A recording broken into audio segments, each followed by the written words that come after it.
తెలంగాణల ration card ఉన్న ప్రతి ఒక్కరికి గవర్నమెంట్ బియ్యం ఇస్తున్నది. ఒకరికి 6 కిలోలు, ఇద్దరికి 12 కిలోలు, ముగ్గురికి 18 కిలోలు వస్తున్నాయి కదా. కానీ ఎవ్వరికన్నా 6 కిలోలు ఇచ్చే దగ్గర 4 కిలోలు, 12 కిలోలు ఇచ్చే దగ్గర 10 కిలోలు ఇస్తలేరు కదా. అయితే ఇడ చూడుండ్రి ఎట్లా బియ్యం ఇస్తున్నారో. నాకు 24 ఇవ్వాలి కదా, నువ్వు 22 ఎందుకు ఇస్తాను? వేరే షాప్ లో తీసుకోవాలా? చెప్పు, ఎందుకు 22 పోస్తాను? మాకు సంచులు తక్కువ. మాకు సంచులు తక్కువ.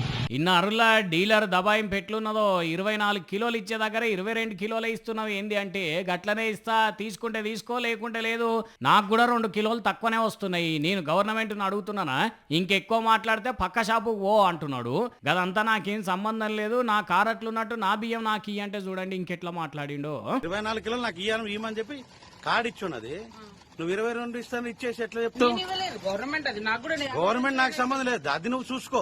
ఎక్కడైనా అట్లనే ఉంటుంది. అయ్యా తెలంగాణ రేషన్ బియ్యం మంత్రి ఉత్తమ్ కుమార్ రెడ్డి సారు చూస్తున్నారా అనయ్య, రేషన్ దుకాణాలలో ఎట్లాంటి దందా నడుస్తున్నదో. మీరేమో పేదల ఆకలి తీర్చాలని వాళ్ళ కడుపు నింపాలని కోట్ల రూపాయలు ఖర్చు పెట్టి బియ్యం ఇస్తున్నారు, దుకాణాలలోనేమో ఇట్లా జనాలను బెదిరించి 2 కిలోలు తక్కువ ఇస్తున్నారు. ఇట్లా బియ్యానికి వచ్చిన వాళ్ళందరికీ 2 కిలోలు తక్కువ ఇస్తే డీలర్లకు ఎంత లాభం ఉంటుందో, జనాలకు ఎంత నష్టం ఉంటుందో ఆలోచన చేయండి ఒక్కసారి. ఇంతకీ ఇది అంతెక్కనో చెప్పలే కాదు, హైదరాబాదు కూకట్పల్లిలో ఉన్న ఒక రేషన్ దుకాణంలో మరిగా దీని మీద మంత్రి వారు ఆఫీసర్లు ఏం నిర్ణయం తీసుకుంటారో కానీ చాలా జాగాళ్ళకి ఇట్లనే దందాలు నడుస్తున్నాయట.